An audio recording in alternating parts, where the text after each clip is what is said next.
Hello.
What?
Hello there.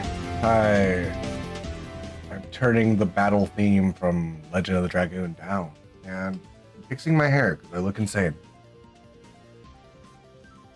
Hello, all 4 of you, concurrent viewers. How are you guys doing today? Give me a little poggers in the chat there. Window capture. Oh.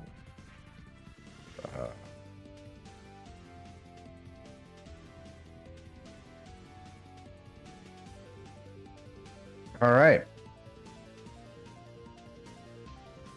So I am fixing this, and we are gonna go over the Dpak.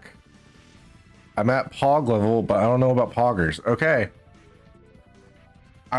What will get you to Pogger, Matt? What will get you? Will it be the Okay Buddy Kissinger thing, which is honestly something I should probably change the title to? Can I change the title from just like right here? I feel like I can. All right, that's finally died down. So, hi, hello, how are we doing? Wait, this is the battle swamp. You know, I'm gonna keep it. So, Voosh attacks him as a genocidal psychopath. Is Dpak a genocidal psychopath? I don't know. Is he pro-Israel?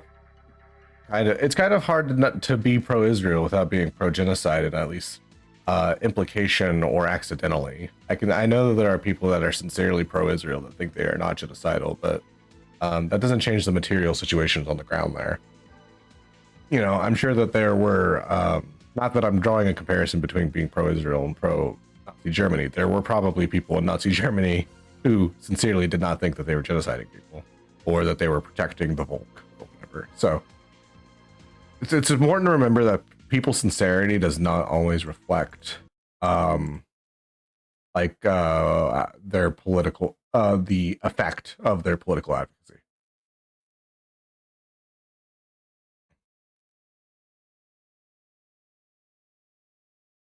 Oh, nice. Maddie B, be sure to, I plan on doing an OK Buddy Kissinger stream.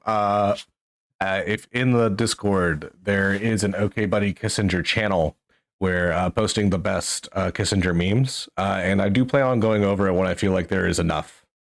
When there's enough memes, but let's go over. Let's start this over.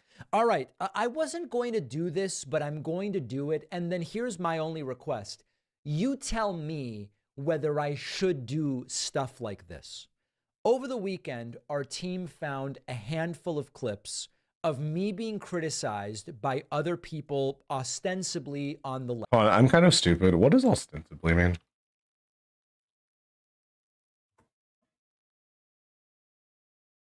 Okay, like nominally.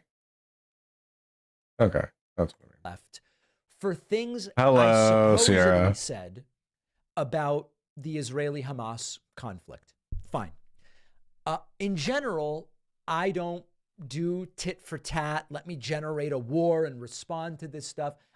What I'm increasingly doing is not reacting to the vast majority of this stuff and really trying to take on a personal level an attitude of, hey, you know what? Not everybody's going to like me.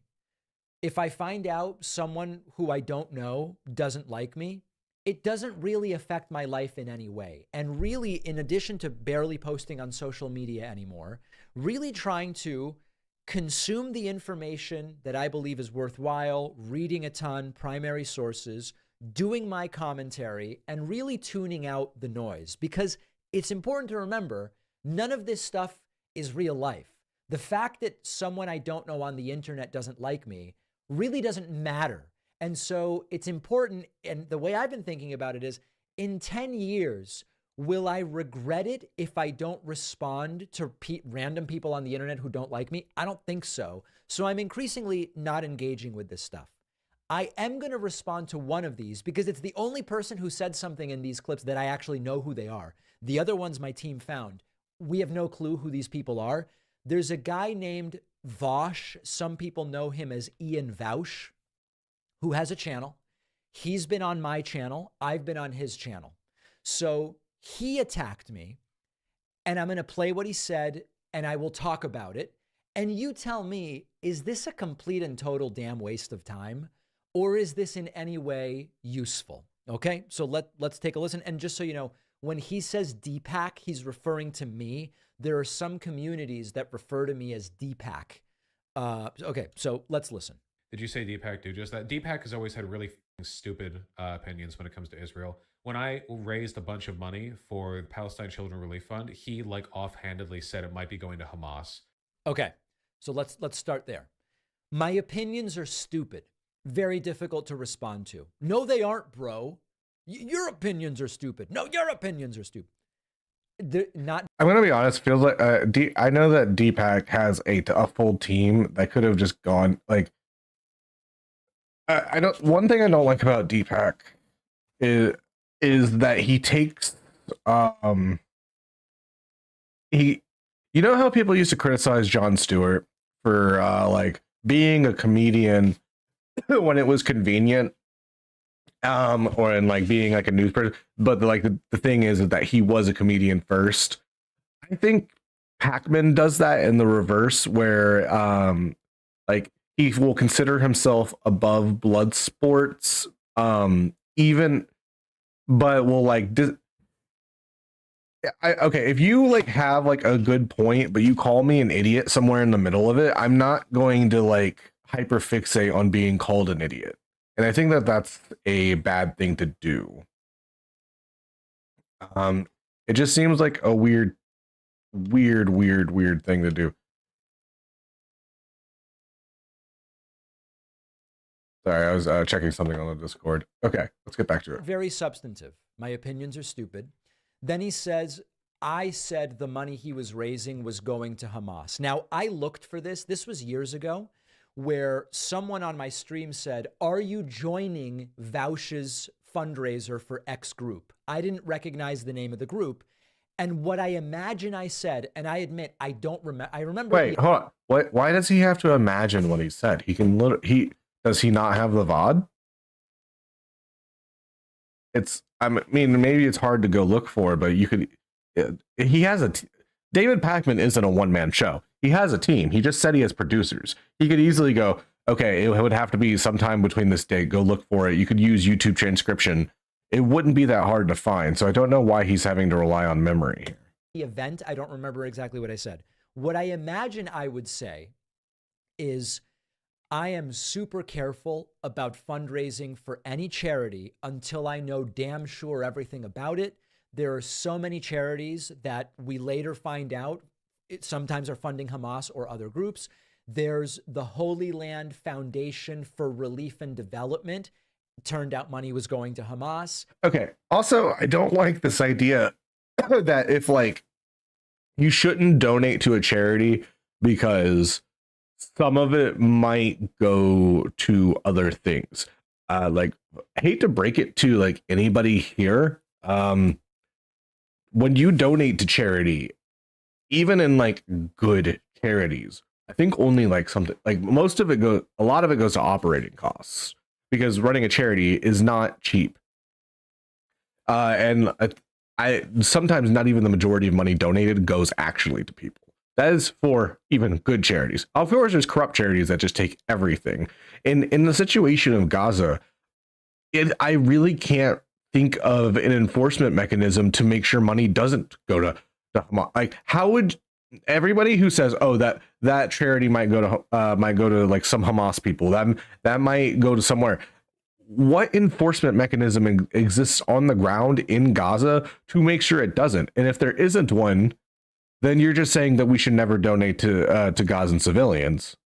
Because like, I'm gonna be honest, like if the math comes out that like I give clean water to like 20 Palestinian children, and then like one of those like children is like a 15-year-old fighter from Hamas, like I think the math there is morally something you could defend.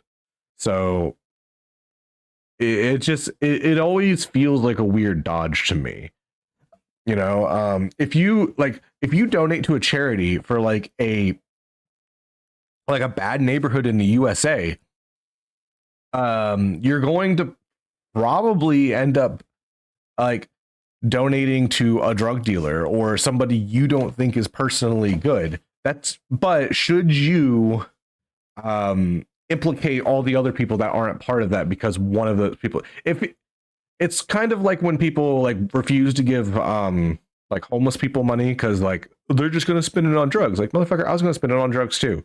Like, I think your refusal to help because bad things might happen says more about you than them. The International Relief Fund for the Afflicted and Needy, turned out money was going to Hamas. So if I said it, how much money is going to Hamas? Like, that's what I want to know. If it was like more than like, what percentage of money is going to Hamas here? Like that's what I need to know. Like, is it $1? Is it $100? Like, I would like more statistics from Pac-Man on that. I would not have said Voosh is giving money to Hamas. If I said anything along these lines, it would have been, I don't know about that group. I'm super careful before I join any fundraiser. And in particular, in this case, because of that, there's nothing wrong with raising money. I will also say that this is kind of an egg on David Pakman's face because he does this for a living. He should know what the PCRF is. I knew what the PCRF was when Voosh first did that. And it is not my job to cover politics. I do not make money from this. Right now, it's a hobby. But years ago, when I was just a college student, I knew what the PCRF was, and I might be a little bit more politically knowledgeable than like the average bear, but that doesn't mean like whatever I know, David Pakman should know far more. And the fact that he doesn't know the PCRF is indicative of the kind of like areas he gets his information. For Palestinian kids, I'm just by nature skeptical of charities, especially in opportunistic, fast-moving situations. I wasn't able to find what I said. Let's continue. Here is Voosh's critique. My positions are stupid. Okay. He's always been like a Zionist, parentheses negative. I've always been a Zionist. Now, again, how can I respond to that? Because at this point, Zionist as a word has essentially no meaning. Oh, ooh. Oh, is Pakman really doing this? Is he really gonna do this? Yeah, I remember a lot of people saying Nazi had no meaning anymore in 2016. Not that I'm not equivocating Zionists and Nazis, even though I do think that they fall under the Venn diagram of fascism. But just by virtue of being ethno-nationalist. But I hate, like, I'm not going to say that there's no one who isn't just using Zionism as a shorthand for a Jewish person. There definitely are. But I don't like the preemptive thing here. How the conversations usually go. You're a Zionist. Oh, okay. What exactly did I say? Well, you said you like the bombing of Palestinian kids. Oh, really? When did I say that? Well, I don't know. It's not that you said it, but it's... come on, Pakman. Okay. See, this is what I was talking about, where Pakman like does the selective, like whether or not he wants to be serious or blood sports thing. He's literally just doing the Wojak meme right now. He's straw manning the shit out of everyone. I guarantee you, if I was to go look through David Pakman's things, I could find a Zionist position and say, yeah, believing this would put you in the Zionist camp over the Palestinian camp, and he would not be able to say no. So I don't know why he's pretending like he isn't. Seems like you aren't as worried about... Okay. Zionist is a really silly term right now because some people use the term as an insult, as an attack. Very few people use it to describe any cohesive set of ideas. So, for example, some people will simply say, I don't think it's legitimate to suggest that Israel as a country be eliminated to solve the Israeli-Palestinian conflict. I'm one of those people, right? For me, the solution isn't going to be the destruction or elimination of Israel. The fact that I think Israel has a, quote, right to exist, to some people makes me a, quote, Zionist. I mean, ideologically, I think there's a way to navigate that, because I am also of the opinion that you can't get rid of you can't redress a crime by committing a worse crime. Okay, I think that you can advocate for the abolition of Israel as it is now, meaning that you want it to be a secular, multi-ethnic state that represents everyone that lives there, as opposed to just the Jewish people getting like special rights over the Palestinians. That is something that everyone can defend. There are definitely people that are like, no, the correct answer is to ethnically cleanse all of the Jews that have come there over the last 70 years, which I think would be, I don't think the solution to redressing the atrocities of Israel is to just do them back. I don't think that there is a situation in world history where just doing atrocities back at the same or worse has never led to like a good outcome. Carlos Danger, Pakman's always been a liberal. Like that's just, this is one of main reason I wanted to go over this is because this is one of the main ideological like roadblocks that liberals find themselves in, where civility, where they use like They are more worried about like you know, something like $1 or something of the PCRF going to someone affiliated with Hamas than the actual death and destruction that's happening. You know, the idea that you can cleanly help or destroy things, is a very like liberal idea, because it's like he wants to basically, he's like taking like the ideology of a boycott and applying it to a dominant political resistance group in an area, and he's treating it like it's Walmart, like, oh, just don't donate there, don't shop there. It doesn't work that way. Whatever wealth exists in Gaza is going to somehow trickle back to Hamas, because they are the people that fucking control it. Okay, if I like, say I'm like an abusive parent or something like that, and you donate money to like you give like clean water to like a child that lives in my house or something like that, I'm probably going to drink a little bit of that water. That doesn't mean you should just let my child starve if I'm the abusive parent in that situation. For others, Zionism means I believe Israel should take the entire Palestinian territories, or I believe Israel should build more settlements, or things I don't believe. So Zionist in this context tells us very, very little. What I can tell you is I'm against the illegal settlement in the West Bank. I want to stop the Gaza blockade. I want all violence to stop. I am an opponent of Benjamin Netanyahu's Likud party at just about every step. I don't believe Benjamin Netanyahu will ever be an arbiter for peace. I don't believe Hamas will either, by the way. So those are my views. But again, I've been called a Zionist, and it's been used as an insult. And my positions have been called stupid. Okay. Got mad at me when I said that before, but like literally, he's literally like taking the worst possible positions on this. Apparently his he won't name any of the positions. All right. Community is going after him for it too, because like, yeah, it's getting increasingly unpopular to be just like a bloodthirsty psychopath when it comes to the ongoing destruction of the Palestinian people. There you go. I'm a bloodthirsty psychopath, and my own community has turned against me. So listen, in terms of my community turning against me, you know. Speaking of hydration helping everyone think better, Liv, could you bring me the water bottle, please and thank you? I've talked about a bunch of people canceled memberships. More people started them. We have more of a following on every platform today than we ever have in history.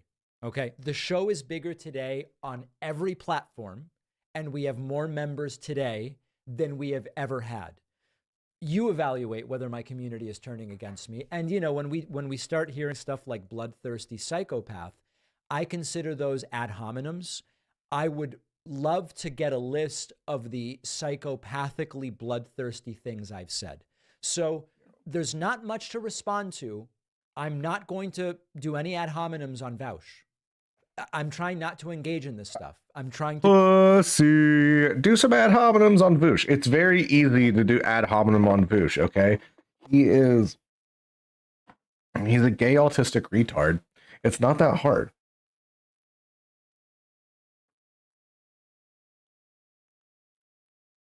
Like, I'm sorry, this is like another civility thing that I hate.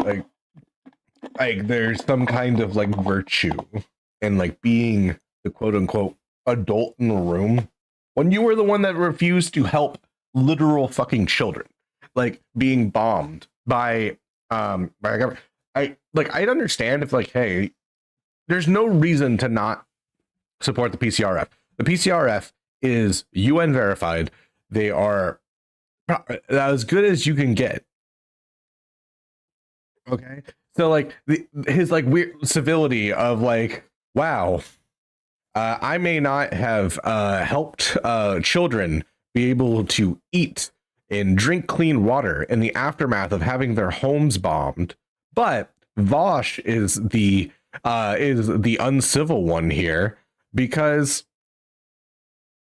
how do I to switch from top chat to live chat?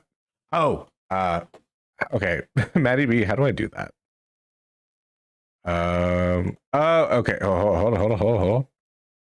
Boom. There we go. I changed it. I did it. I figured it out. Okay, as I was saying. So Voosh, like the idea that Voosh is meaner in this situation than David Pakman. David Pakman withheld food and water and material things that can help literal children who had nothing to do with this conflict. It's a good time to remind everyone. It's a good time to remind everyone here that 50% of the people that live in Gaza are under the age of 18. They are literal children.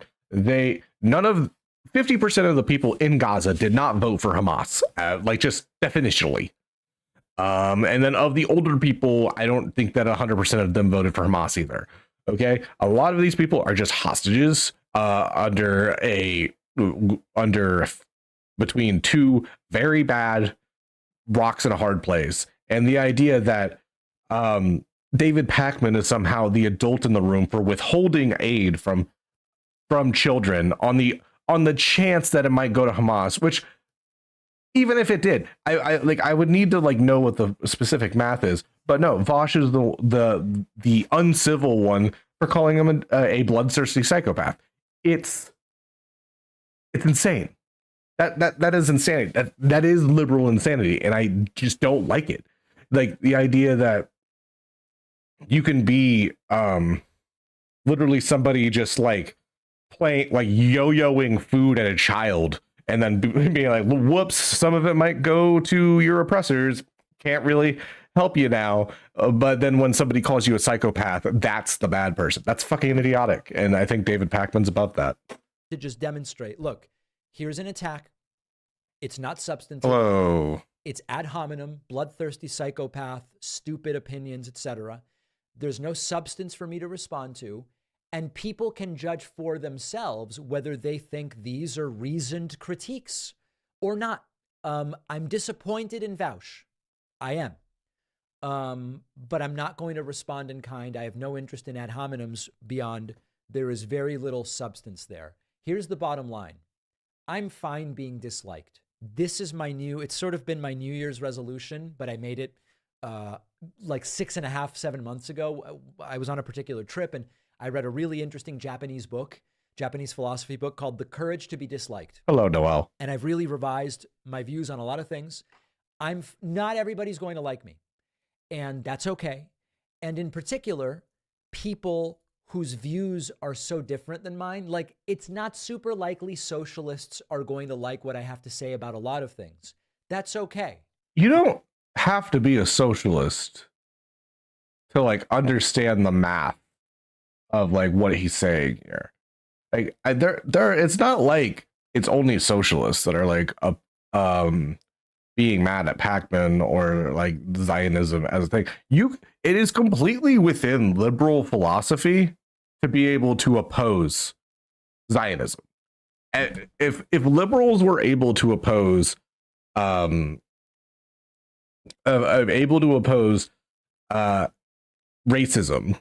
which not always, but if liberals are able to do that within the liberal framework of ethno-nationalism being a wrong thing, then Zionism is another thing that liberals themselves can't attack.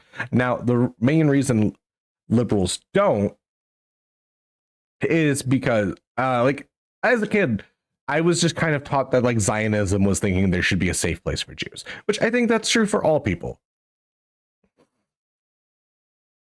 I didn't know that. What I was taught as a kid was that Zionism meant thinking there should be a safe place for Jewish people, and that Israel was decided as the spot for the for Jewish people to be able to go and the aftermath of the Holocaust. That if you would have asked 8th grade me what Zionism is, that's what I would have answered it was. And the fact that I had to like grow up and become older and then learn that Zionism existed since like the 1880s, 1890s, and was an ethno-nationalist idea of like return, of like basically just, I don't know. I'm trying to figure out if this would be racist. I think that you could make a very good argument that Zionism of the 1880s was the Fourth Crusade, because I think there's a lot of the ideas that underpin Zionism are completely compatible and very similar to the ideas that the Catholics did when they tried to do the Crusades. You know, it's just that when the Catholics did it, they didn't have the power of industrialized America behind them.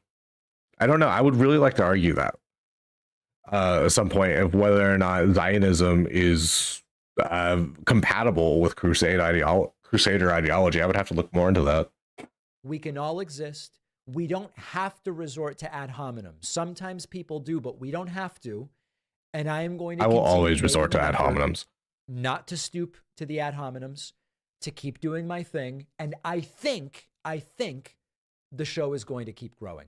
By the way, we're down to our last 14,000 YouTube subscribers before we hit 2 million and enter a class that has only 2 people in it right now, Brian Tyler Cohen and the Young Turks. We will soon become the 3rd of 3 left YouTube channels with over 2 million subscribers. That's a positive thing that we can be excited about. I would like to talk to like Dpak's audience, just like to get an idea there, because what I imagine, yeah, exactly. I would like to see I don't think Dpak would ever actually get into a conversation with Voosh. I don't think he could. I think I think a lot of people recognize that. I think a lot of that people kind of like. Yeah, that's the end on Dpak's side. I want to see if Voosh has his side. Let's go to his channel. Sam's. Okay.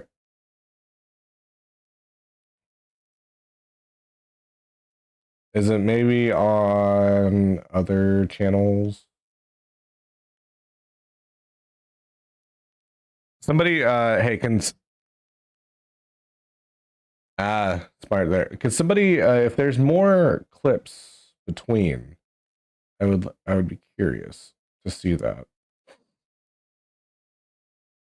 Let's see. It might be Voshpit.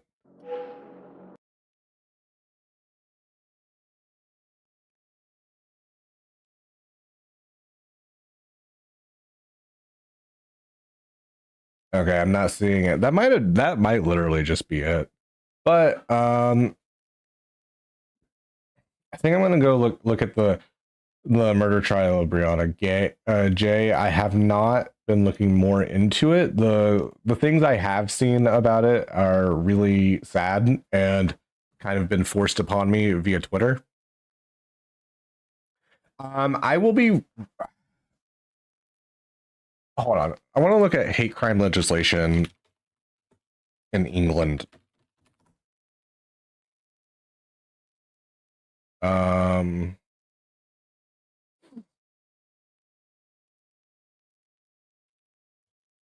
Because I'm curious about the hate crimes in. There's hate speech laws. I would really be surprised how they wouldn't be able to say that this wasn't a hate crime, given the texts that were by the underage assailants calling Breonna it and simultaneously sexualizing and dehumanizing. Because like if they don't give the hate crime designation, I think that's really weird, because fetishistic chaserism that ends in murder, I don't know how you can argue that it isn't hate. You know, there were tons of hate crimes towards like people in the United States where they were being simultaneously fetishized while being hated. I mean, they used to literally cut the genitals off of black men when they would lynch them. And, you know, simultaneously being afraid and aroused seems to be a very common part of people who hate a given group. Here, see, just chatting. Yeah, let's just put it me just here. Like, I've been hit on by people that are racist. And I there's some trans people here in the chat. Like one in the chat, if you've been hit on by somebody who's also called you a slur in like the same interaction. I think that there's something very psychologically interesting there. And it's reflected in a lot of different data. Like, hold on, I wanted to get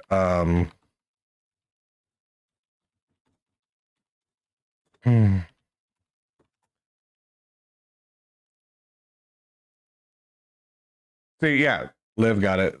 Maddie B's got a 0.5. Okay, so yeah, this is what I wanted to show. It's Reddit. Pakistan is the most homophobic country, and at the same time is most searches for gay porn.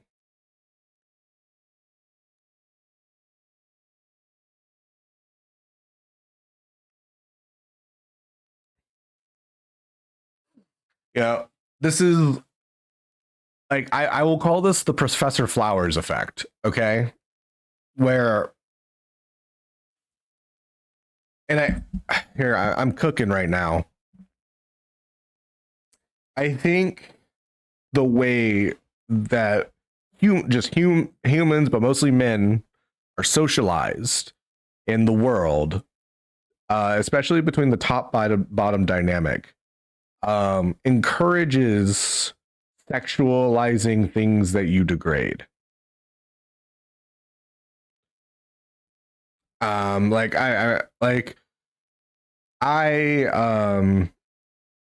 you know, as a man, I'm definitely, you know, I literally in my server, I am the top. But there's a certain between the power dynamics of top and bottom, I think reverberate between different ideologies outside the sexual realm. And I think despite that this is that, you know, if you look up where interracial porn is the most popular, you will see it's in the American Bible Belt. If you look up, Professor Flowers even said that the majority of people she dates were bearded white guys. Okay. There is something about hatred that turns people on. And I think it's because, like, looking down on somebody, man, I'm trying to think about this. Yeah, like the core. No, that's another big thing is just men, like the incels are completely reinforcing my ideas. I'm calling the quartering an incel, basically.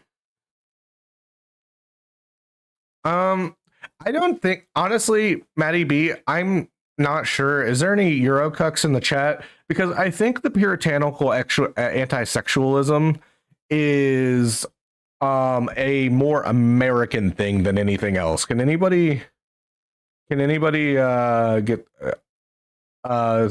do that? Like, can anyone, any Euros in here?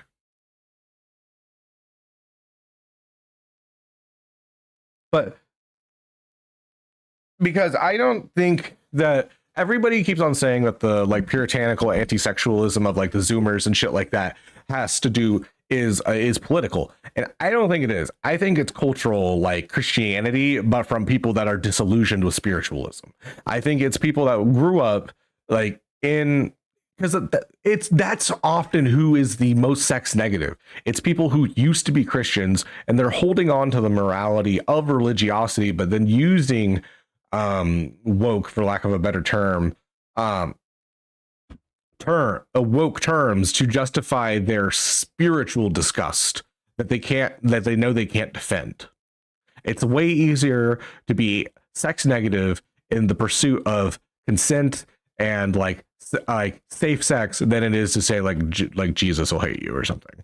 And I think that that's what a lot of that is, even if they don't like specifically like think that in their mind. There's a lot of cognitive dissonance there, and I think that the fact that it's mostly an American centric thing is proof in my direction.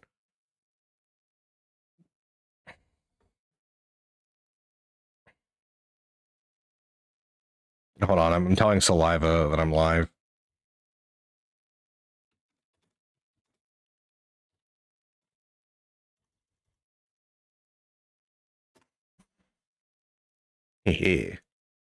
But yeah, and like I've argued with like a lot of like black separatist types and stuff like that. That they weirdly fetishize white people. I remember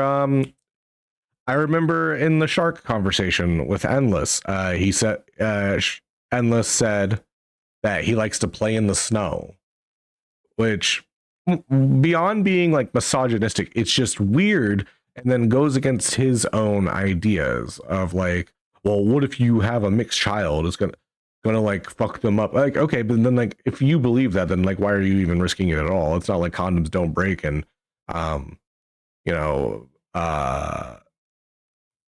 birth control doesn't fail, Like if you truly believe this, then like why are you even like risking it at all?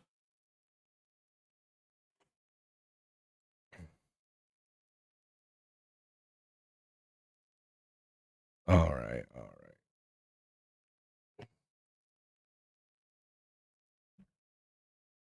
Let's see. Does anybody have anything else for me to? I know that chat. This is just for you guys. Does any of you want me to react to anything and get my weird opinions?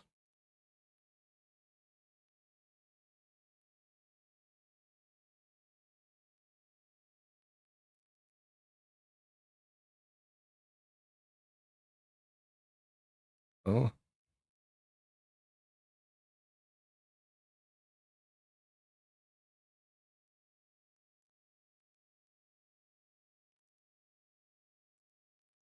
Oh yeah, President Susday. Yeah. I forgot about that. Hello, Saliva. How you doing? We're gonna talk about President Susday. I'm not gonna like leak DMs here on my stream because mostly because I don't have them prepared. But President Sunday, I think, represents a type of individual that is. I don't think that he needs. Hold on, he blocked me? Oh, he blocked me. Okay. Hold on, let me profile.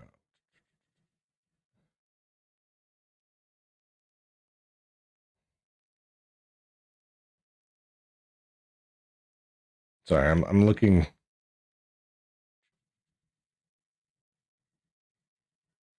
Damn it, I am on Twitter too much.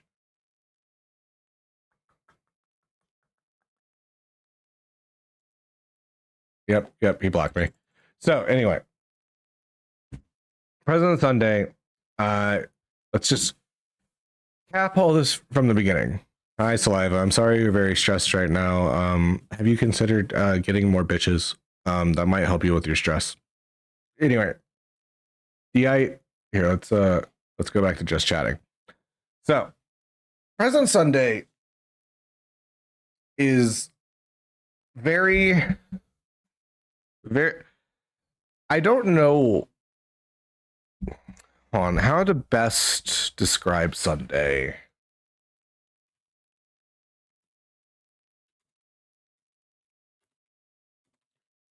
I think that he is kind of the in the words of Immanuel Kant, experience without theory is blind, but theory without experience is mere intellectual play. And that's what I feel like he's doing. Because while I am no like I'm not like huge, or I don't have a lot of clout or anything like that. But if I had the platform he does, I would not, and was as serious as he purports to be, because I was planning on doing a troll on Andrew from the Crucible. I was planning on having him think that he was going to be a moderator, and then booting him and bringing President Sunday in to actually moderate a debate. I thought it would have been I thought it would have been really funny. I like to treat fascists with the seriousness they deserve. And then have Hake and Foodle Loving Cockmaster debate trans rights. It would have been a fun, goofy time. And Sunday refused. He told me to grow up and to try to do something serious, which I don't. I think it's weird. Like if he didn't want to do it, that's fine. There were other people I asked that just were like, nah, it's not my thing, and that's fine and stuff like that. But I don't understand the idea that like what he does is some kind of impactful thing, because like all he really does is just kind of like circle jerk about drama and theory, which is fine. I've never knocked him for that. You know, you find your niche. But the way that he talks to me made me think that he thinks he's doing like praxis or like political like effectiveness, while also getting like he told me in DMs that he plans on bringing down the house of the Voosh sphere, which I don't know why. Even if I have issues with Brianna Wu, which I do, I have a whole stream where I talked about her power tripping on me. If Brianna Wu was doing something good, I would support it, even if I have don't think that she's good politically.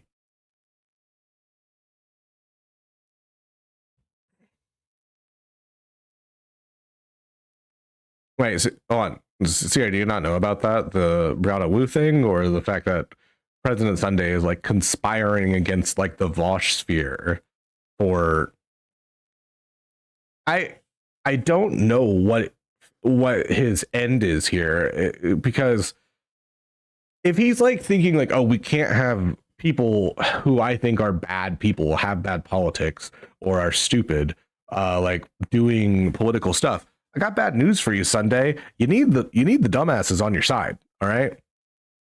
So just think about how dumb the average person is. And then think that half of them are dumber than that. That's a George Carlin line. If that's the case, then why are we even like getting like the idea that like I believe in excising people who are like abusive to like other people within the sphere that are making it that are getting in the way of goals. That makes sense. But like, just I'm not going to excise Brianna Wu from the left, one, because I have no ability to do so, and even if I did, what am I getting out of that? Like, oh no, I might get less DMs. I'm not interested in getting less weird DMs if it means that, certain groups are not advocated for as well. And I think that that's something that Sunday should understand. You don't have to like everybody you work with. You don't have to like everyone who does political advocacy for you. You would need to demonstrate harm. And that's something that Sunday never does. This is true with the Erudite situation, where he was basically here. Maybe this is a failure on President Sunday's communication, because he tends to get mad if you don't understand him, even though he's very verbose and talks like a 1850s aristocrat. But the problem with I tried following the Erudite thing, and I will joke that I sided with Erudite because she's hot, and I stand by that. But the idea that like she didn't have the qualifications to tell people where to go to a therapist, I'm just not that. Like, I don't care that much. Maybe it seems like a situation where at worst it's like a fine. I don't know. I'm not like a huge, I'm not even going to pretend to know, but he turned it into like a 2-month long fixation where I do like me and Erudite disagree on a lot. Erudite, I've been wanting to debate Not So Erudite for almost like 8 months now, because she believes that like banning people and far right radicalization creates more far right radicalization rather than less, because they go to their like own echo chambers. And I have a lot of data disproving that most people Twitter only work like Twitter is getting worse, and like my side has just been completely validated by the acquisition of Twitter by Elon Musk. Twitter is functionally worse now because certain people are allowed back on. It just is. You cannot beyond just what Elon Musk himself is doing, just you cannot run a for-profit like public forum without ads, and people who want to put ads out there don't want their ads next to fucking neo-Nazi shit. So like, one, you have to like demonstrate why a business should go out of their way to help basically ruin their own ads, like they're ruin their own ad space. And then two, even if this was like a government funded thing, free speech was allowed, I'm not seeing how this free speech is helping anybody, because nobody functionally believes in free speech. I've said that before. No one believes in free speech. Okay? Because if anyone says they believe in free speech, you just ask them like, okay, how do you feel about Lolly? Lolly is free speech. I don't like it. I think it's bad. You know, Lolly people always like, they're like, it's just a drawing. And then like I start drawing their address and I'm like, what, bro? It's just a drawing. Like, it's what it represents and what it incentivizes and what it creates. And you have to demonstrate those harms. And I can demonstrate those with Lolly. So not that I think that like we should abuse we should arrest every person that like draws weird art. But I do think that you can make cases for like, hey, maybe we shouldn't have drawn versions of heinous crimes on my platform, because like even government sites have TOS. You know, could you imagine like how your like average like city council board meeting would be fine if people just showed up and like started showing pictures of like goatsy or like a goatsy or something? Like, no, like they would be kicked out. They wouldn't be arrested, but like, hey, we have decorum. You can't just come in here and show gore.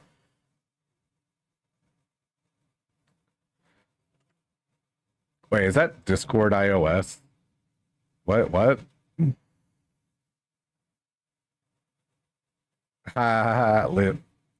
Liv is owning Saliva in chat. Saliva, haha. Saliva is getting bottomed by the biggest bottom I know. It's kind of funny. All right. Let's see. We got President Susday. I mean, there's really not a lot to say on that other than like, I don't know how he plans on advancing the left without coalition building. It's not like socialists are not ubiquitous by any means. The average person thinks that capitalism is when you sell things. There's just so much work to do and to be having.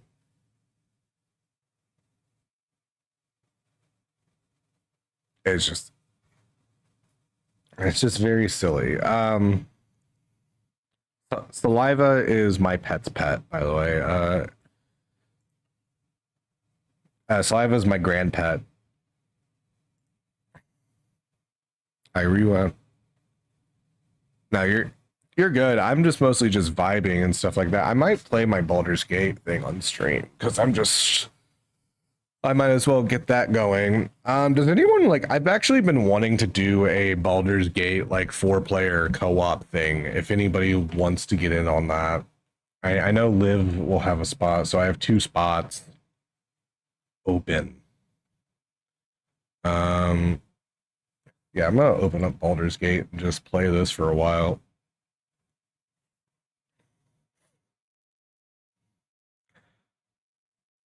We're doing the BG3 stream. Saliva, are you gonna join the Baldur's Gate 3 stream? I got 4 viewers.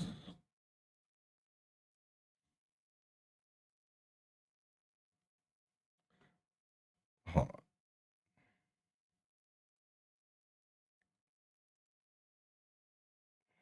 I'm doing a control panel.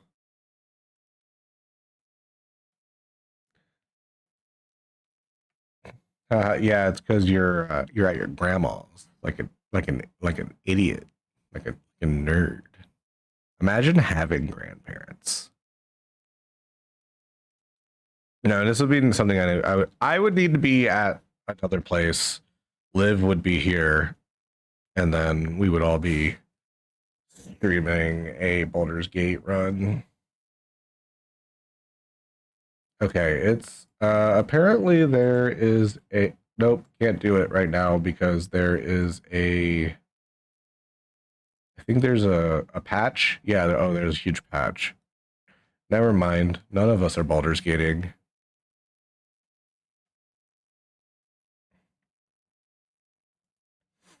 Okay, I'm gonna choose a chatter, and then they're going to tell me to cover something. Claire, boom, tell me what to cover. Tell me what to cover right now. You have 10 seconds. Name a woman.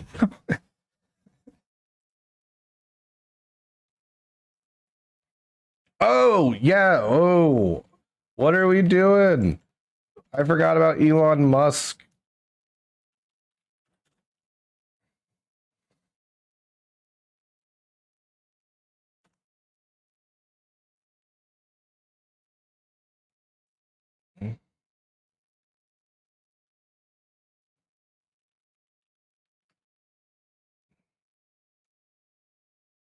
Okay, can I get like, oh, okay, here it is. All right, we're watching this. We're watching Elon Musk withdraw from ketamine. That's what we're watching. I'm sorry. No, he is withdrawing from they them pussy. That Grimes is proof that like there is no more powerful force on Earth. I'm on 480p. How long is this? This is an hour long, but I'm going to play back speed at 1.5 times.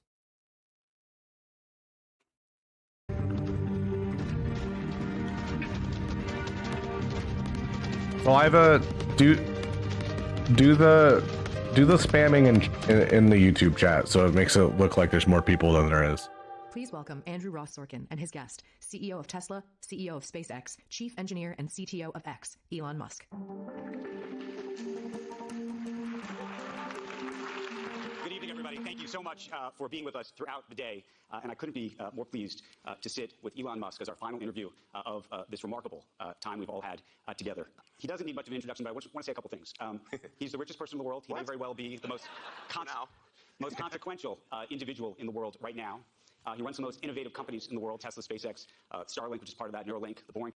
All right, hold on. I just want to look closer at Elon Musk's face.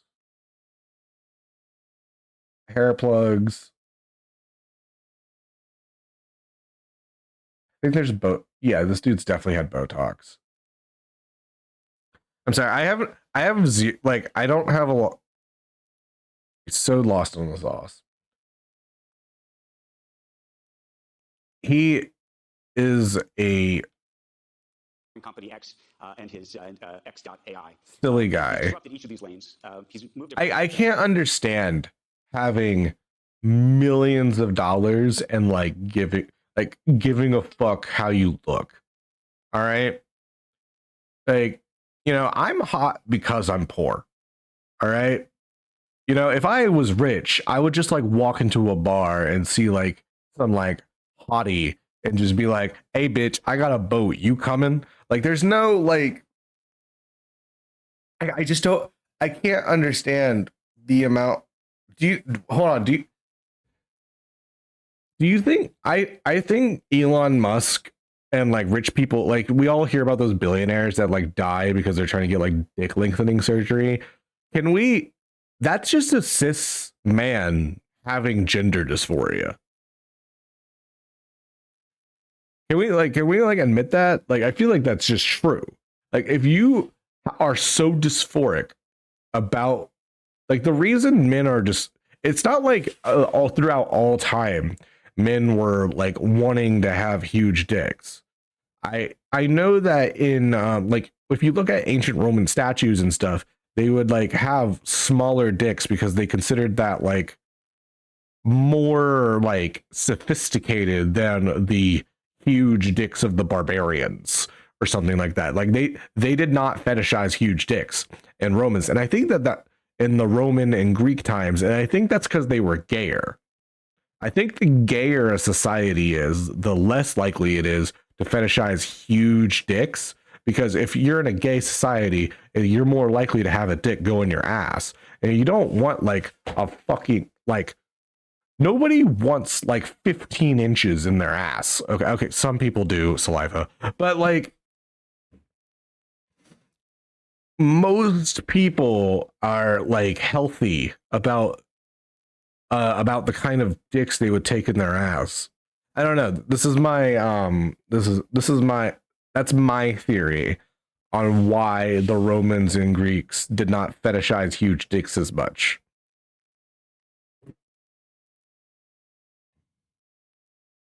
Yeah, exactly, saliva. Breakneck speeds, but he's facing some controversy in the process. He joins us today following a visit. End of the day, Elon Musk has gender dysphoria about being a man. As you all know so well, we discussed earlier on Monday to Israel, where he met with the Prime Minister there and the President of Israel, and we're going to talk about everything. And my hope is that we can talk about how he thinks, about his influence, about his power, about all of it. And we're going to talk about innovation and everything else. I want to say just two other things real quick. Sure. We met each other for the first time 16 years ago. Yeah, long time. It's been a long time. And all those kids were 3. when we first met, I think you were about to deliver your first Roadster. I don't think you had yet. Larry Page was still waiting to get one. Like 2007? 2007, 2008. And I remember with Live 2008. I remember going back to the newsroom and saying, I think I just met the next Steve Jobs. Really? And Okay, I'm going to hold to that. Okay. I'm going to hold to that. But a lot has happened between when I first met you and now. You came to It's DealBook. been boring, that's for sure. Wait, actually, technically, I do have a boring company. 2012, you came to DealBook and sat on this stage, and we're thrilled to have you back. But there's been so much that's happened between now and then, and there's been so much that's happened in the past week and a half. And a lot of folks, and I want to tell you this, a lot of folks called me up and said, you really going to host Elon Musk here? Can you believe what he just said on Twitter? On X. On Yeah, X. yeah. So no idea what this Twitter thing is you keep talking about. Should you platform him? That's what they said. Yeah. Should you platform him? And I said that I think that it's our role, and I know you have issues with I journalists. have a platform. I know you have an issue with journalists oftentimes, but I said it's our role to have conversations and to inquire and to sometimes even interrogate ideas. And I'm hoping we can do that. So I want to start just so we can. This is one of the. I wish there was more of a way to like get people on show. Like in America, this is one of the problems with free press, is that there's so many different places to go to get hugboxed instead of being held to account. And that doesn't happen in England, because in England, the BBC is the main news apparatus, which enables the BBC to do things like, I don't know if you guys remember the interview with Ben Shapiro and this old conservative dinosaur journalist. Like he was like pro-Iraq war and shit. But British interviewer style is a lot more confrontational in America, and it's purely as a consequence of our free media. Because there's like there's a flavor of news for everything. So if I don't want to like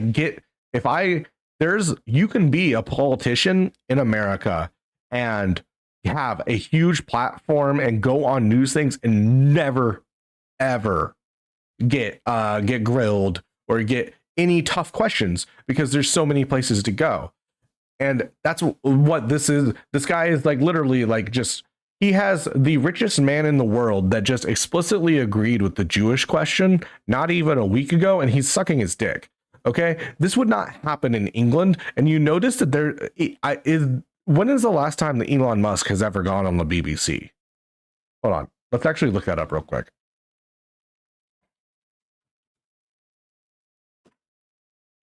Elon Musk BBC interview. This might make me completely eat figs. Oh, I do remember this. This was harder. Some of these are right-wing rags trying to do that. This was a let's see. Yeah, this was a more confrontational interview and stuff like that.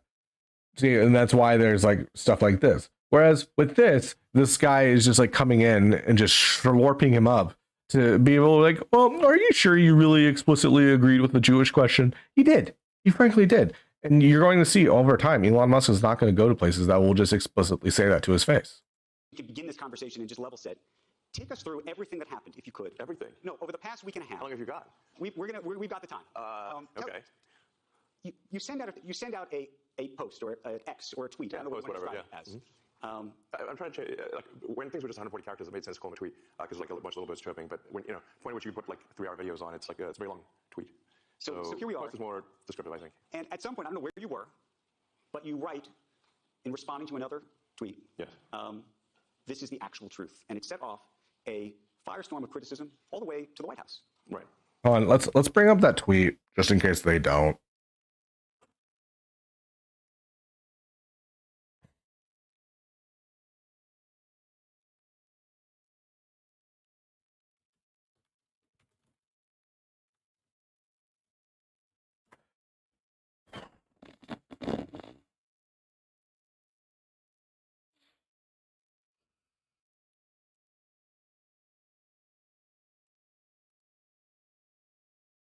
Okay, this is the tweet that he said was the truth. Hold on, can I get a better one? Okay. Because I know they're going to be too much of... Here, can I just pull this image up? Okay,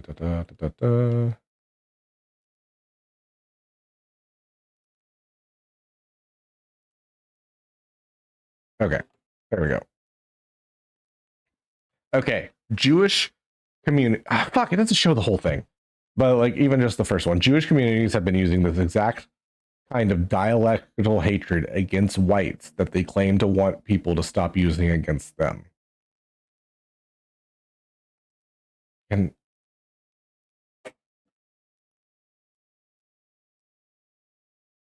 okay, is this freezing? No, not what I want. Fuck off. Stop. Chrome, why are you like this?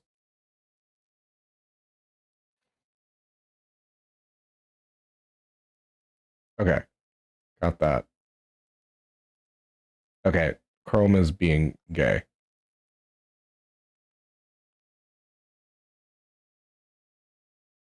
Okay, I wanted the full. Okay, here it was. This is what he said was the truth. Open image in new tab. Okay, there we go. Professional streamer. Okay, Jewish communities have been pushing the exact kind of dialectical hatred against whites that they claim they want people to stop using against them. I'm deeply disinterested in giving the tiniest shit about Western Jewish populations coming to the disturbing realization that those hordes of minorities that support flooding their country don't exactly like them too much. You want truth said to your face. There it is. Okay. Like all there's no way you can say that this is an anti-Semitic. It's one saying that every like just Jewish person is like pro-immigration, which I don't think is true. I'm pretty sure if you were to poll every Jewish person, they would not have the same opinion. I don't even think they would have like, I don't even think it would. Of course, there's like utility in being like this group of people thinks overwhelmingly this way. I don't think that that's true for Jewish people. The dialectical hatred that they push against whites, I don't think the average Jewish person hates white people. Like that is very explicitly like a neo-Nazi thing, is saying that Jewish people hate white people. Like, especially in the European and American context, considering the vast majority of Jewish people are white. Like, if you were to pass the average Jewish person in America and you didn't know they were Jewish, you would just be like, oh, that's a white guy or a white girl or something like that. You would, I don't know, maybe like, of course, there's like little like phenotypic, like if they have like curly hair or something, I don't know, or they work in comedy.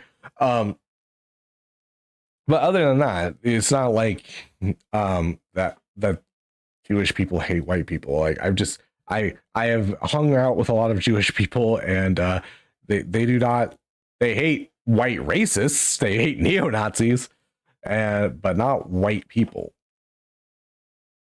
And yeah, this is just the Jewish question, because like the whole idea in Nazi Germany of what Jewish people, how they were betraying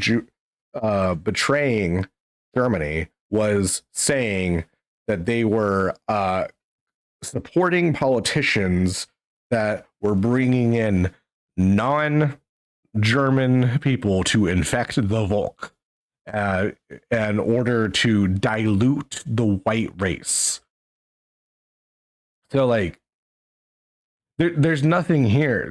You have said the actual, there's nothing here that isn't just anti-Semitic. So I want to see what he says. And then you make this trip to Israel. You have advertisers who've left the platform. People calling. Well, the trip to Israel is independent of it wasn't some like apology tour. I want to be clear. That was. Well, let's talk about that. So just take us back to the moment at which you write that. Trip to Israel is independent of. Also, Israel doesn't give a fuck about anti-Semitism. Okay, Netanyahu's son went and posed with Azov Battalion. All right, they are not.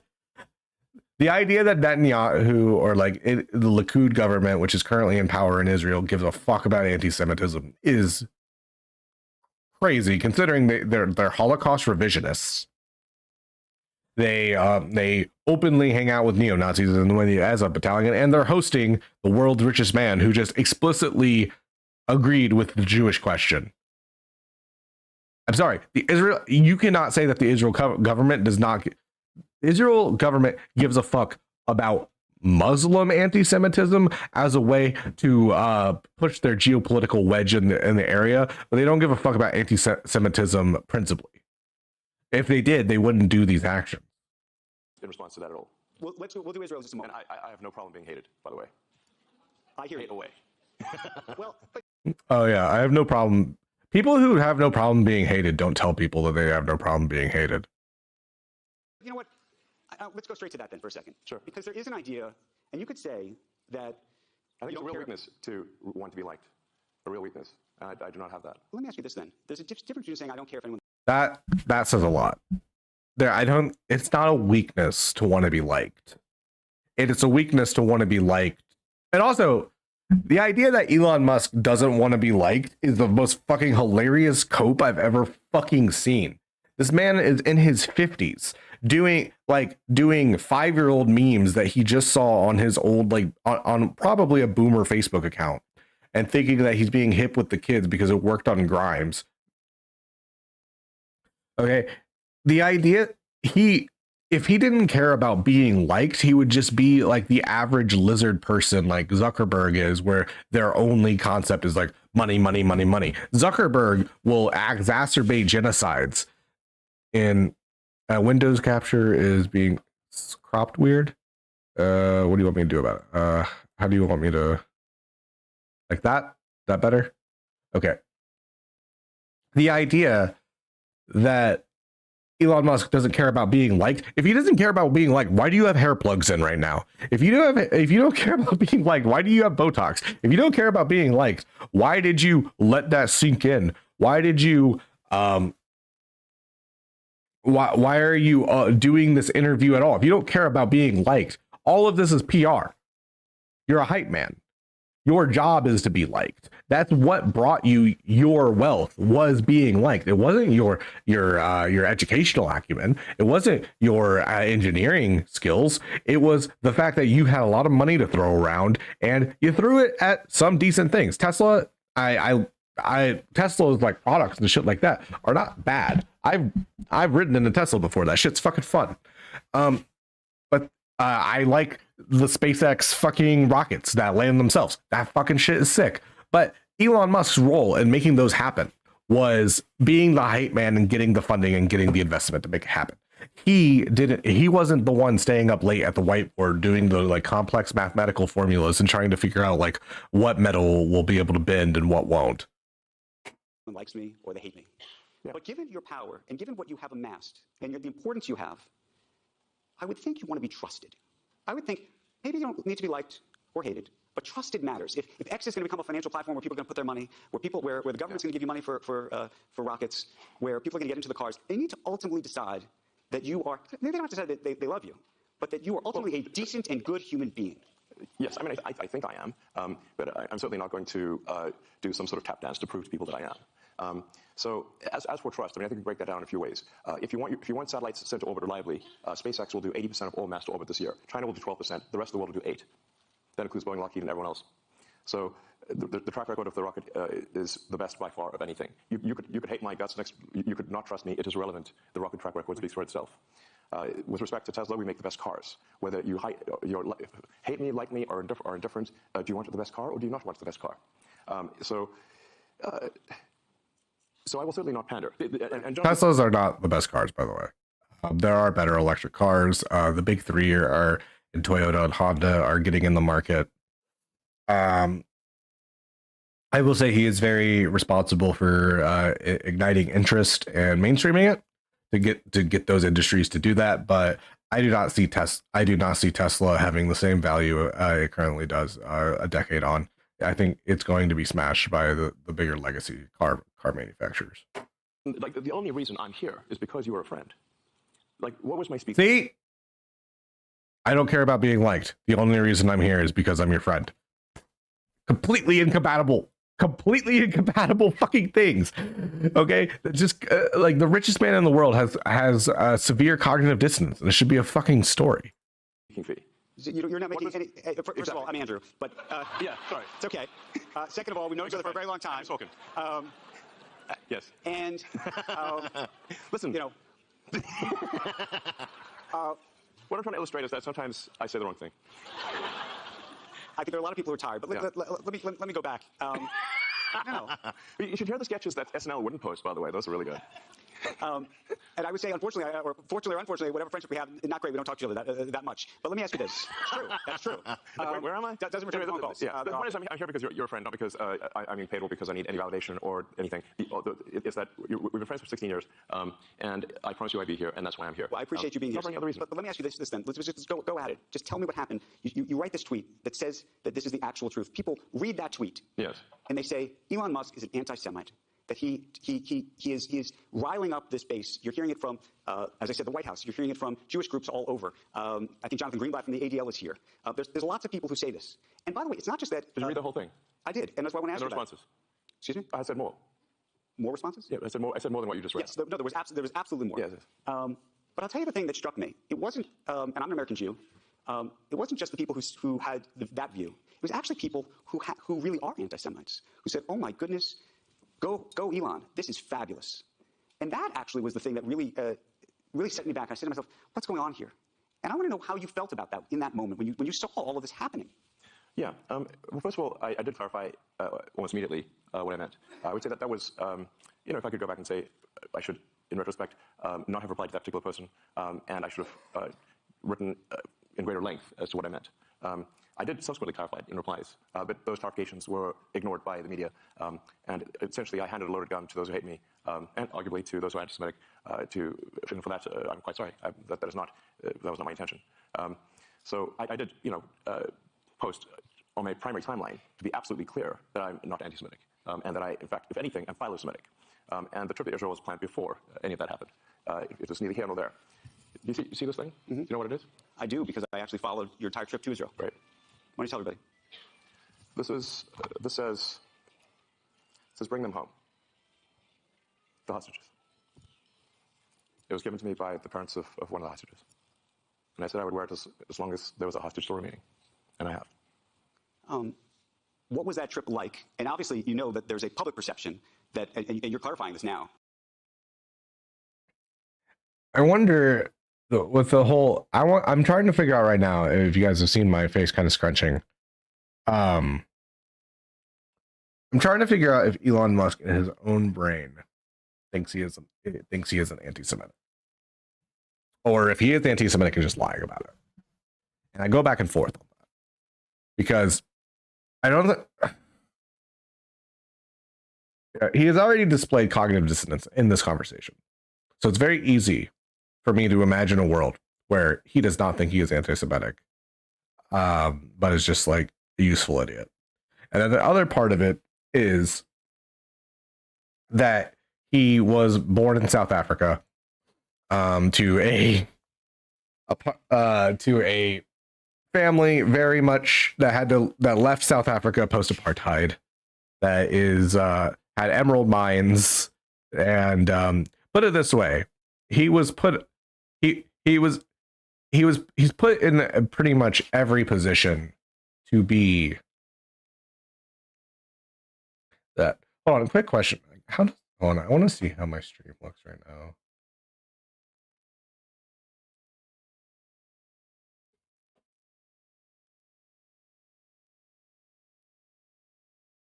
Okay, we're good.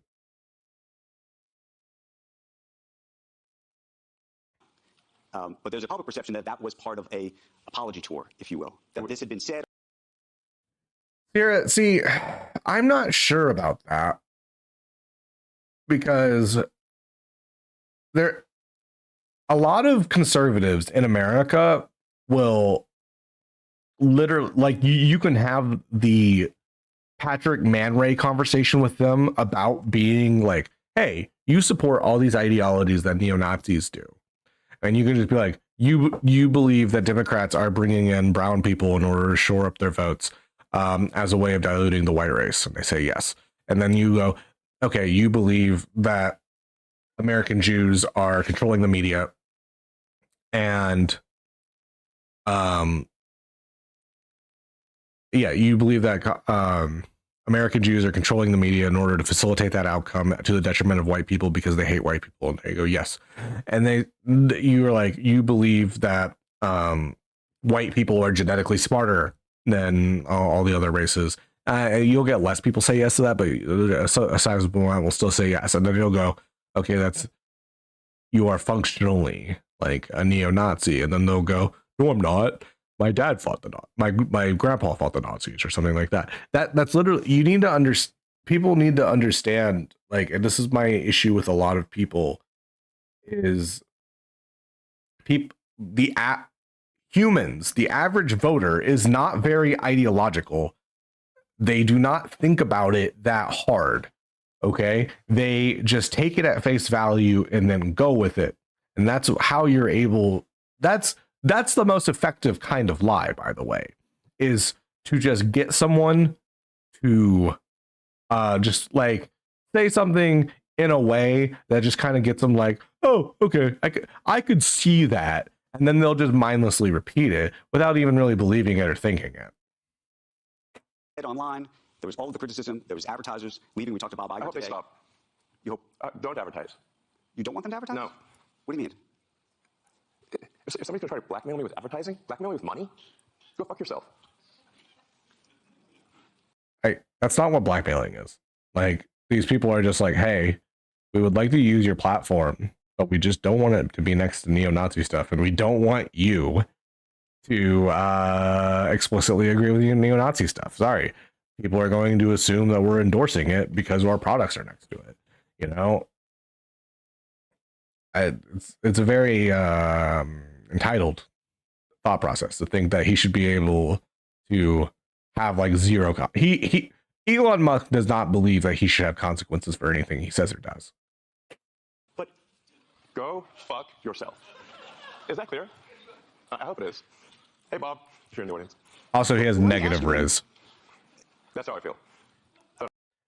Elon Musk's negative Riz makes me think I could fuck Grimes. Advertise. How do you think then about the economics of X? If part of the underlying model, at least today, and maybe it needs to shift, maybe the answer is it needs to shift away from advertising. If you believe that this is the one part of your business where you will be beholden to those who have this view, what do you do?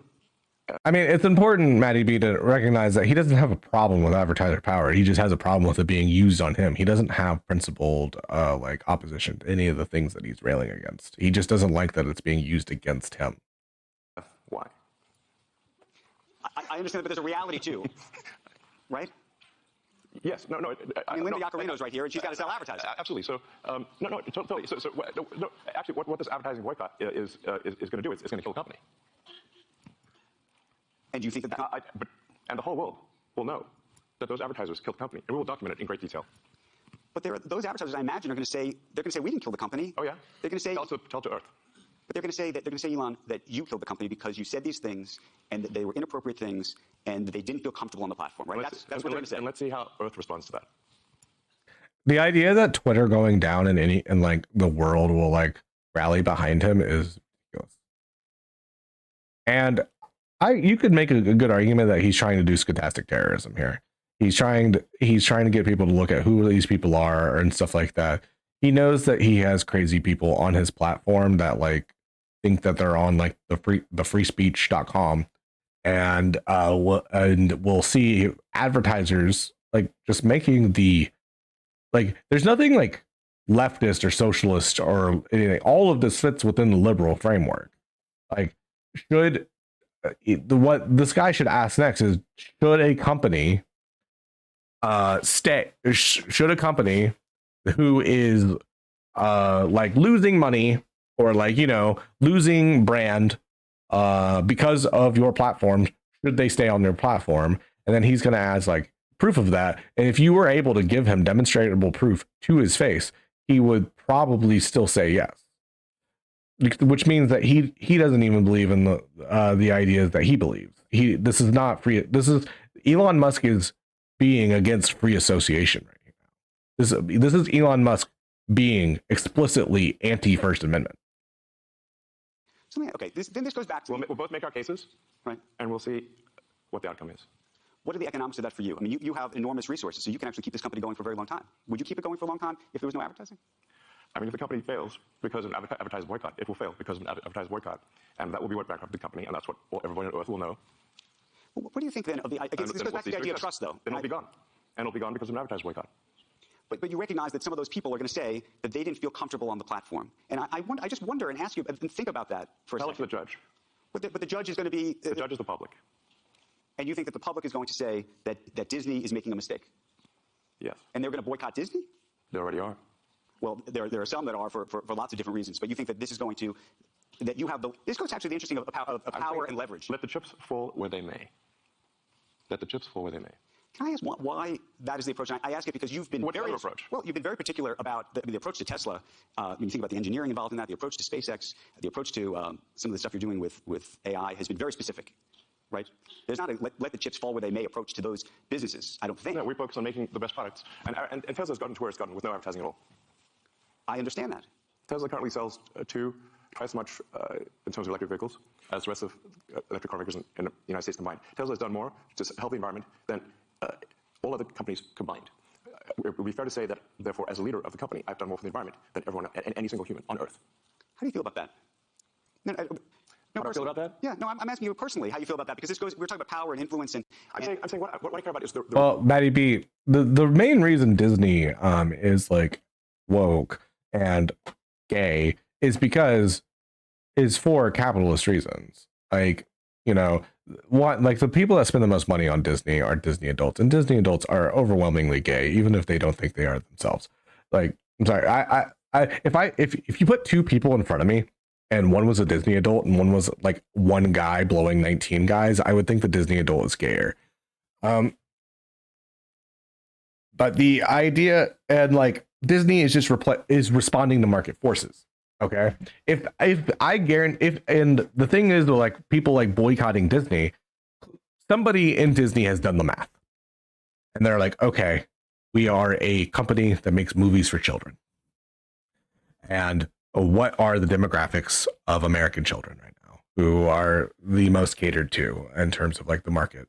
They are over like 1 in 3 people under the age of 30 in this country are Latino.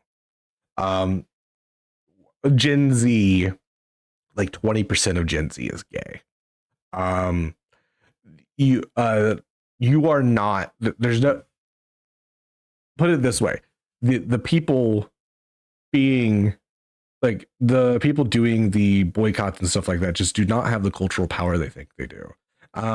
Like, and proof of that is like here, Anheuser-Busch stock price over a year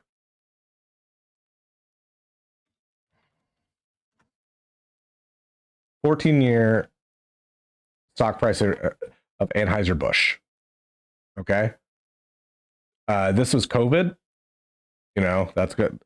I'm surprised that it didn't actually go up for COVID because everybody was home. So you think that they would just be like home drinking more.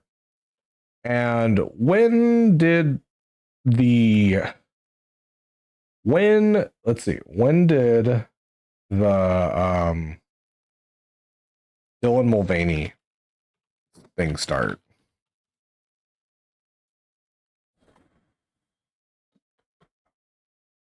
Was it this year? Can somebody tell me? Hey, Liv. What was the Dylan Mulvaney thing this year or last year? Okay, she's a bimbo. She doesn't know.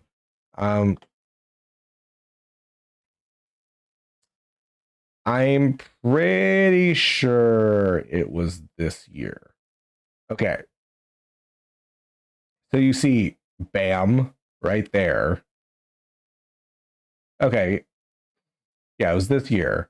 So like this is about the time, and then they boom when they went down, and they are almost back up. Boom. And I will say this. Anybody needs to know this. Bud Light was always the gay drink. It's literally the beer I would drink to get hydrated. Okay. So the idea that this is, they have that, all that right wing astroturfing, all of it. Let's be real. The Bud Light shit was not organic. Okay, that was a bunch of celebrities and other people, like pushed by firms and stuff like that, and they created a stock drop of at most about 9 points, and it has since rebounded since as of this month. All right, that is the extent of their cultural power. Reality of goodness, not the perception of it. And what I see all over the place is people who care about looking good while doing evil. Fuck them. Okay? Let me ask you this, because I think part of this, by the way, there's some people who said, look, owning X to begin with has just created problems, that you created so many amazing things that are changing our world. And I know you want to make X this fabulous town square free speech platform, but that unto itself, that has created such a distraction of all of these things. This is a conversation we're having. We're not focused, or we're not talking at least yet, and we will. On Tesla, you have your Cybertruck deliveries tomorrow and everything else that you're doing. But yes, it will be the biggest product launch of anything by far on Earth this year. Is there any part of you, though, that just says, you know what, I just shouldn't have done this, or maybe I should sell it or give it away or do something else with the X piece of it? Yeah. Given the propensity for some of the things that you do and say on that platform to create these issues. Yeah. Of all the posts I've done on the platform, I think there might be 30,000 or something like that. Right. Once in a while, I'll say something foolish, and I have. And I would certainly put that comment that you said the actual truth among perhaps one of the most foolish, if not the most foolish thing I've ever done on the platform. And I did do my best to clarify afterwards that, I certainly don't mean anything anti-Semitic in that. The nature of the criticism was simply that the Jewish people have been persecuted for thousands of years. There is a natural affinity, therefore, for persecuted groups. This has led to the funding of organizations that essentially promote any persecuted group or any group with the perception of persecution. This includes radical Islamic groups. Everyone here has seen the massive demonstrations for Hamas in every major city in the West. All right, yeah, that's not, yeah, so he's just characterizing like pro-Palestine as Hamas. That should be jarring. Well, a number of those organizations received funding from prominent people in the Jewish community. Right. They didn't expect that to happen. But if you generically, without condition, sort of fund, if you fund persecuted groups, in general, some of those persecuted groups, unfortunately, want your annihilation. And what I meant by that, when I subsequently clarified, is that it's unwise to fund organizations that support groups that want your annihilation. Hold on. Let's bring that back up again. Okay. Your annihilation. Yeah. The hordes of minority. One, like the minority, like this is okay. Elon Musk is dumb, which very possible. But this is about immigration, not about funding persecuted communities. So this is just like weapons grade cope here. The idea, this guy is saying that just because we, the most vocal pro-Hamas people, by the way, in North America, are not Muslims. They're fucking dumb white people. They're dumb white leftists. Okay, the Arab peoples in North America and like Muslims in general are pro-Palestine. You can't. He's doing a conflation, which is frankly kind of racist. It's the same conflation that people do with like Israel and Jews. Not all Jews are pro-Israel, and not all Muslims are pro-Hamas. But Jews are usually pro-Jewish people, and Muslims are pro-Muslim people, of which Palestinians overwhelmingly are. Is this coming across? Like there's not very many people in the world that are like, yes, like killing women and children is good. They are saying it's an inevitable consequence, and that's where you have to pin them on. Really? Yeah, no, it is. My question to you, though, I think logically this makes a lot of sense. Is there any part of you, just tell me what happens, though, once all this happens? Let's say you fund a group, and that group supports Hamas. Who wants you to die? Perhaps you should not fund them. But you do. Thank you. You do appreciate that when you wade into these very delicate waters, at these very delicate times, Yes. that it can create a real, as it created headlines for the past 2 weeks, and economic impact. I'm just so curious what happened in your brain when you see all this happening. Are you sitting there going, oh my God, I stepped in it, I wish I didn't do that? Are you saying, screw them, I hate these people, why are they after me? But all of that. Yeah, there's all of that. Look, I'm sorry for that tweet or post. It was foolish of me. Of the 30,000, it might be literally the worst and dumbest post that I've ever done. And I tried my best to clarify 6 ways to Sunday. But at least I think over time it'll be obvious that, in fact, far from being anti-Semitic, Man, God, it's so. It is, honestly, like, it needs to be done in like public school, like, I don't know, elementary, middle school, media literacy, and like the concept of echo chambers and stuff like that needs to be taught to people, because we currently live in a situation where the richest man, one of the richest men in the world, like, literally thinks that there are cities full of pro-Hamas people in the United States. This man is less tethered to reality than the average schizophrenic. So either he's lying about that, which I don't think he is. I think he's just genuinely stupid and doesn't understand that. in fact, philo-Semitic. And all the evidence in my track record would support that. Though, there are people who say crazy things on X, as you know. Maybe you think they're crazy, maybe they're not. The aspiration for X is to be the global town square. Now, if you were to walk down to, let's say, Times Square, right? Do you occasionally hear people saying crazy things? Yes, but they're not. But they don't have the megaphone, right? And that's the conundrum. No, they can only say it to the 50 or 100 people that are standing there in Times Square. They don't have a megaphone. I mean, look, the joke I used to make about old Twitter was it was like giving everyone in the psych ward a megaphone. I'm aware that things can get promoted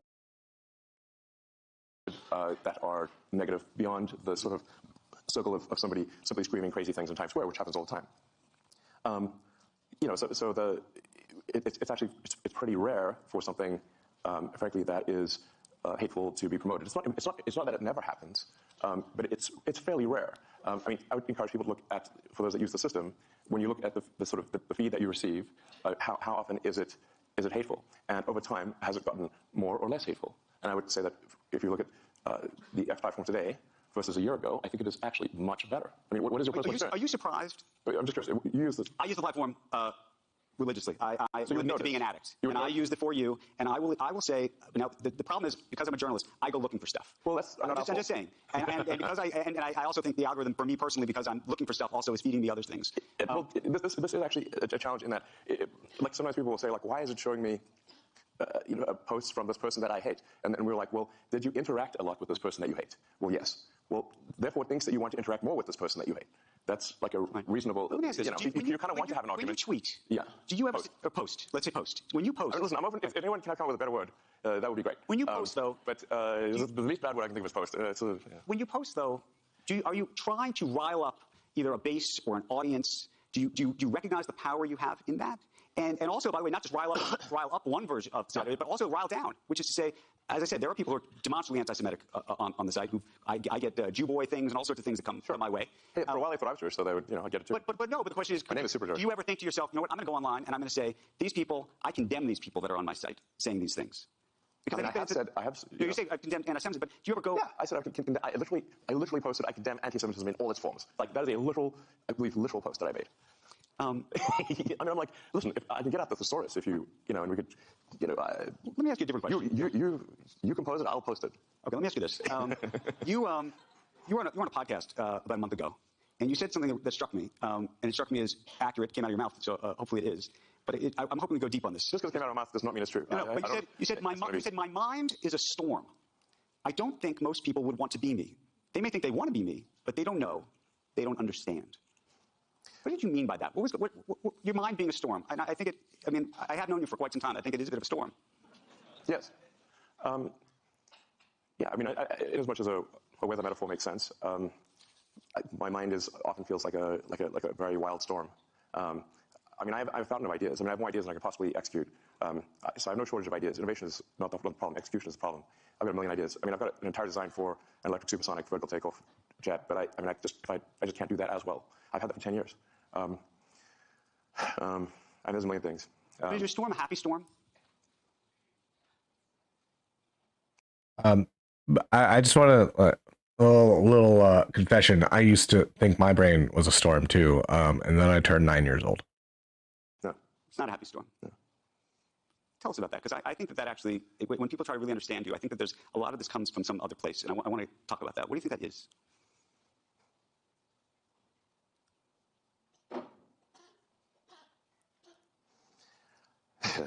We should be doing like a psychiatrist catch here or something. I think to some degree I was born this way, and then it was amplified by a difficult childhood, frankly. But I can remember even in happy moments when I was a kid that it just feels like there's just a rage of forces in my mind constantly. Now this, productively manifests itself in technology and building things for the most part. So. And I think on balance, the output has been very productive. I think the results, as we discussed earlier with SpaceX, Tesla, PayPal, which is still going today.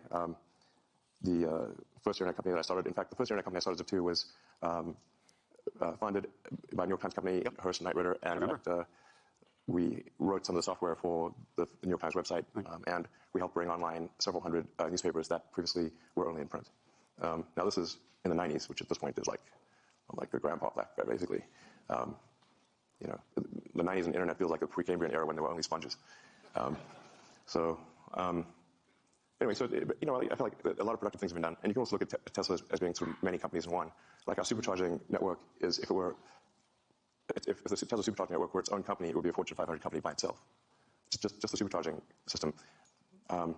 We also make the cells. We build the power electronics and the powertrain from scratch. We have the most innovative structural design, the largest castings ever used. We have the best manufacturing technology at Tesla, better manufacturing technology than companies that have been doing it for 100 years. So these demons of the mind, are, for the most part, harnessed to productive ends. But that doesn't mean that once in a while they, go wrong. And this is a question I think a lot of people, are always trying to figure out about not just you, but sometimes themselves. I mean, what is driving all this? You're doing all of these things. Do you think that you would be as successful, whatever success is, if it wasn't being driven by I think that there's something you're trying to prove, either to yourself or to somebody. I don't know. We're all trying to prove something. Maybe I'm trying to prove to my mother. I don't know. I figured out who figured out who Elon Musk looks like. He looks like Mac's mom from It's Always Sunny in Philadelphia. Hold on.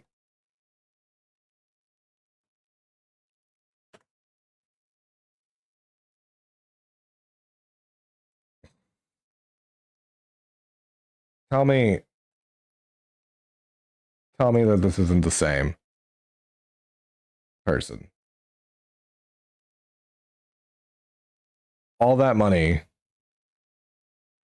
The philosophy of curiosity. to look like Mac's mom from always. I mean, I did have this existential crisis when I was around 12 about what's the meaning of life? Isn't it all pointless? Why not just commit suicide? Why exist? I read the religious texts. I read the philosophy books that, well, especially the German philosophy books, made me quite depressed, frankly. One should not read Schopenhauer and Nietzsche as a teenager. But then I read Douglas Adams' Hitchhiker's Guide to the Galaxy, which is a book on philosophy in the form of humor. And the point that Adams was making there was that we don't actually know what questions to ask. That's why he said that, the answer is 42. Like, basically, Earth's a giant computer, and he came up with the answer 42. But then to actually figure out what the question is, that's the actual hard part. I think this is generally true also in physics. At the point at which you can properly frame the question, the answer is actually the easy part. So my motivation then was that, well, my life is finite, really a flash in the pan on a galactic time scale. But if we can expand the scope and scale of consciousness, then we are better able to figure out what questions to ask about the answer that is the universe. And maybe we can find out the meaning of life, or even what the right question to ask is. Where do we come from? Where are we going? Where are the aliens? Are there aliens? These questions.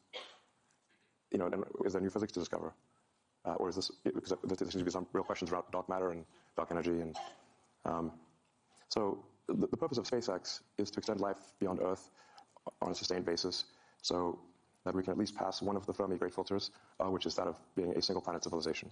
If we are a single planet civilization, then we are simply waiting around for some extinction event, whether that is man-made or natural.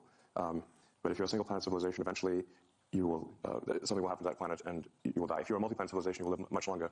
Also, a multi-planet civilization that's the natural stepping stone to being a multi-stellar civilization and being out there among the stars. So this, I think, I am so bored by Elon Musk. I'm literally too bored. I'm too bored to react. I think that's part of his mechanism is that he's too boring to fight.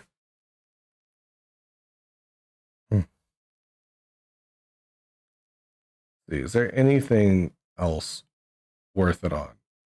Oh wait, David Pakman. On. And business cycles and so many different things. But the argument that Bidenomics is destroying the economy certainly falls flat. Now, on the other hand, we haven't seen the nude pictures of Hunter Biden. So maybe that'll have an impact. Hold on, Pakman is later. Apparently gonna interview the QAnon shaman. Which, nice, lovely. Yeah, I'm not really seeing a lot of stuff to cover right now.